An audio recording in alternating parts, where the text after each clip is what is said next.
Pada kesempatan ini ada beberapa tugas yang harus kami laksanakan di Sangihe atau ya karena bergabung di Tahuna. Pertama, mensosialisasikan kurikulum prototipe. Kedua, untuk penilaian kinerja kepala sekolah yang belum dinilai, ada beberapa sekolah. Kemudian ketiga, supervisi akademik.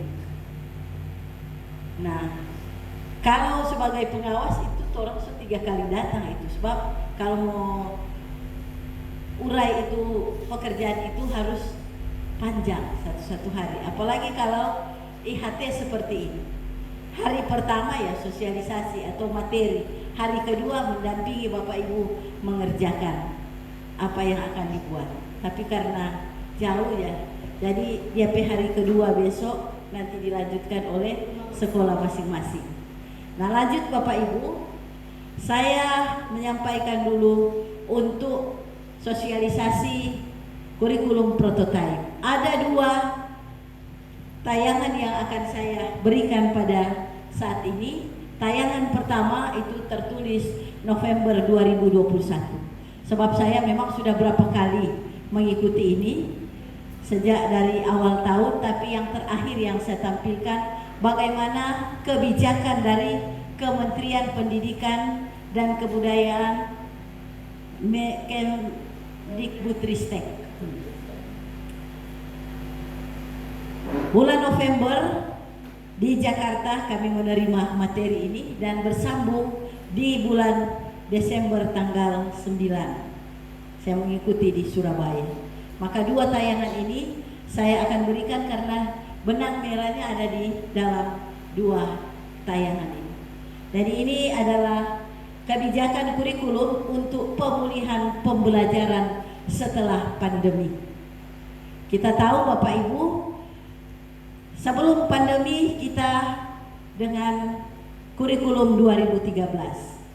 Setelah masuk di masa pandemi, kita pertama ada 2 kurikulum yang kita laksanakan. Tahun 2020 kurikulum 2013 dan kurikulum darurat.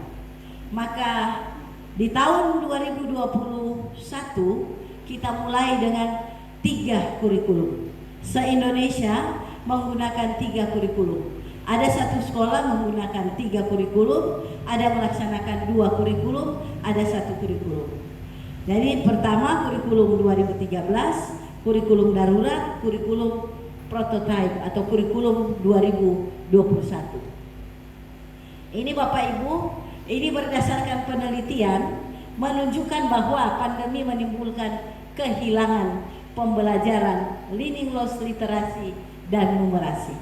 Betul toh Bapak Ibu? Anak-anak biar orang suruh belajar daring, paling banyak orang buka game. Oh? Sehingga ini mengurangi pembelajaran yang ada. Sedangkan sudah tatap muka belum mengerti, apalagi cuma daring. 30 siswa yang orang harapkan cuma ada hadir 10, 12. Selama ada kasih tugas di WA tidak pernah balas, padahal dia so baca. Nah itu kan kita bisa lihat siapa yang membaca WA kita. Ini Bapak Ibu, jadi penelitian terjadi bahwa di tahun 2020 yang menggunakan kurikulum 2013 ada 59,2%. Melaksanakan kurikulum darurat 31,5%. Melaksanakan kurikulum mandiri, penyederhanaan secara mandiri, kan waktu lalu ada kurikulum darurat mandiri. Ini hanya 8,9%. Sehingga kita melihat bahwa pengguna kurikulum darurat mendapat capaian belajar lebih baik dari kurikulum 2013. Yang latar belakangnya ini ada literasi dan numerasi. Bapak Ibu, kita selalu menyuruh anak-anak kita untuk literasi, tapi orang sendiri malas membaca. Bagaimana literasi dan numerasi kita terapkan dalam pembelajaran kita? Literasi orang sudah tahu semua, itu ya, membaca, ada wacana. Kemudian literasi itu sudah ada kaitan dengan diagram, grafik, perhitungan dan sebagainya. Jadi kita di asesmen nasional kita perkuat literasi dan numerasi pada peserta didik. Nanti ada penjelasan sebentar. Ini Bapak Ibu, numerasi manfaat kurikulum darurat lebih besar daripada siswa dari kelompok rentan. Dulu literasi itu orang tua di rumah, mama dan papa jadi guru. Tapi kalau orang lihat tayangan banyak sekali, so pegang mistar, so pegang hanger, apalagi itu. Ya. Akhirnya orang tua baru sadar ternyata guru itu luar biasa. Berbanggalah orang jadi guru. Walaupun banyak kali yang terjadi orang tua marah-marah, tapi ketika mereka merasakan mereka jadi guru di rumah, inilah. Jadi memang orang tua adalah sumber belajar di rumah. Maka literasi ini ada literasi ibu. Ini literasi ibu. Kemudian ada buku teks di rumah. Ada di wilayah tempat tinggal. Ini pada saat masa pandemi. Nah, sekarang kita mau membangun literasi dan numerasi pada penerapan pembelajaran kita di sekolah. Itu ada pada Bapak Ibu, ada pada saya, ada pada Ibu Pak Kepsek, Ibu Kepsek, dan Bapak Ibu. Jadi ini semua saya lewat ini sejarah sampai pada kurikulum prototipe. Kurikulum prototipe diberikan sebagai opsi tambahan bagi satuan pendidikan untuk melakukan pemulihan pembelajaran. Mengapa dikatakan pemulihan pembelajaran?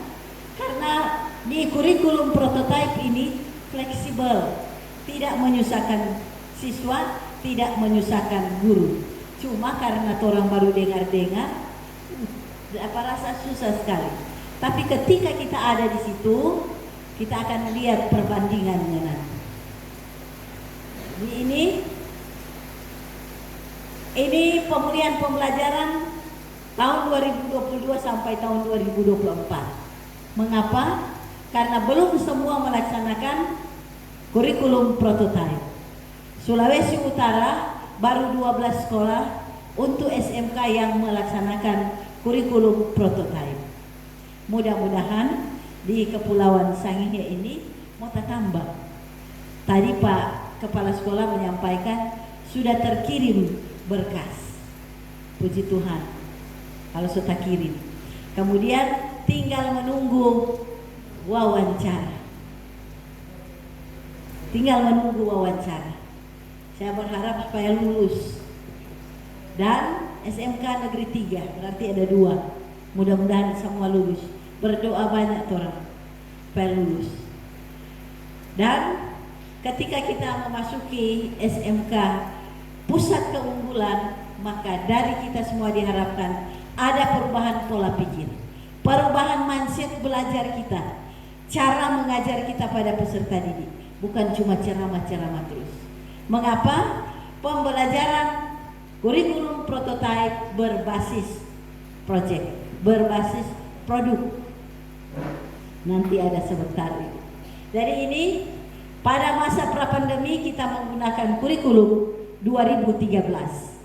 Kemudian pada masa pandemi kurikulum 2013, kurikulum darurat, kurikulum 2013 yang disederhanakan.